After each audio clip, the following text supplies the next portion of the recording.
Hi, this is Bill Donohue, President of the Catholic League. Here's Mike McDonald, Director of Communications.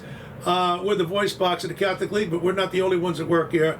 And here we are running up to the 4th of July. A salute to everybody in the Catholic League staff and all of our members who support us, without which we don't exist. So today, I want to talk about why is America still free? And I'll engage you in this conversation in just a sec, Mike. But most people say, let's say freedom is natural to people. Actually, it's not. The most natural way to live, historically speaking, and I'm not justifying it, all right? I'm simply giving an explanation. The most natural way to live is without freedom. To live under tyranny and despots and warlords and feudal warlords and monarchies and pharaohs and dictators and tyrants and totalitarian leaders, slavery, feudalism. That's the stuff of history. It's rare that people live in a state of freedom. It's almost a freak in history that anybody is free, because whoever gets power consolidates it. And when they're overthrown by the oppressed yesterday become today's oppressor. In almost every single case, the people who take over from the bad guys become the new bad guys. In almost every single case in the history of the world. There are a few exceptions, one of them being the United States. Yeah, and Bill, you're right. It is very freakish about America, how we came this way. And one of the key people involved in this had to be George Washington. Here's a person who famously turned down power twice.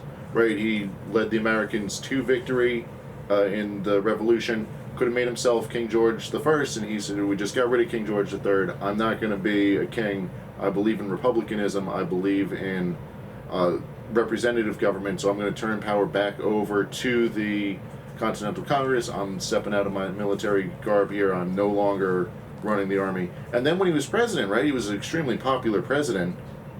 He could have stayed on for as many terms as he wanted, and he does 2 terms and says, "That's it, I'm done.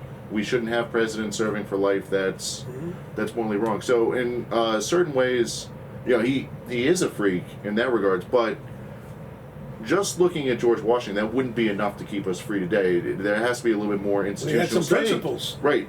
Well, he definitely had some principles, but there also needs to be those principles instilled in the institution itself. As you're mentioning, right, you look at the French Revolution, the Communist Revolution, Russia, all these different revolutions the world over, they suddenly make themselves the power behind everything, and they start chopping heads off, depriving people of their rights. And Washington, in a particular way, did not do that, and then built an institution around him to make sure that those organizations, that organization of liberty continued.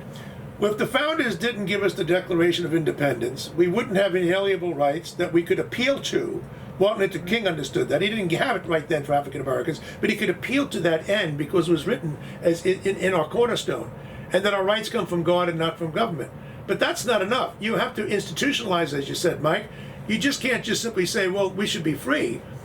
The founders set up a constitution. We have federal, state, and local government. You also have an executive branch which enforces the laws, but they can't be the ones who write the laws. That's too much power. So you have a legislature or a Congress. And then what about interpretation? If there's a conflict between the Congress and the executive branch of the presidency, then you have the court system, and they're supposed to be like the ultimate referee there to that extent. Others would argue they're more co-equals, and I understand that. But the point is this: they were using ambition to check ambition. The reason why we're free comes down to basically one thing, and the French didn't understand it. The English understood human nature. Human nature is self-interested. Don't tell me whether you like it or not. It doesn't matter. Okay? People have one head, they don't have two. If you're upset with that, the problem is you. All right? The fact of the matter is the French thought that man was basically good. That's not true. And they had a French Revolution, thought they're going to take care of everybody, and it all was a failure. It led to the guillotine, Robespierre instituting the ideas of Rousseau.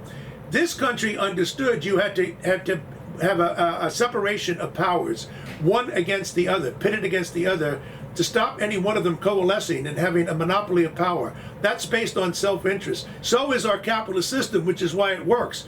Because the only way I can please myself as a guy who wants to sell a product or service is by pleasing you.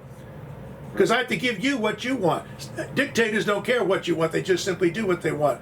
So if we didn't have those principles, and it's not just good enough to have majority rule, you have to have rights of the minority. That's where the Bill of Rights comes in December the 15th of 1791. It gives rights to the individual that are not up for a vote with the majority. And it protects us, freedom of speech, freedom of religion, and the like. So if you don't have these principles codified in law, then it's all nonsense. So I say, people, just think about it. Why throughout history, have they had walls? The Great Wall of China. Did they just want to be architectural freaks? No, they built it to keep out the barbarians from invading. Wall Street, the same thing in here in New York City. Why are castles built way atop mountains? Because of barbarians. The most natural way to live is with blood and warfare and slavery, and that's unfortunate about the human condition. So if you have freedom, you have to understand why you're very lucky to have it. 80% of the world today, according to Freedom House, very good study, they find out today 80% of the world lives in some form of despotism. Only 20% of the world is free. And that figure is historically very, very high and unusual. So America, be proud of your country. We're free, not because of good luck, but because of our founders, and not because of the elites today who want to go against what the founders say. Happy birthday, America.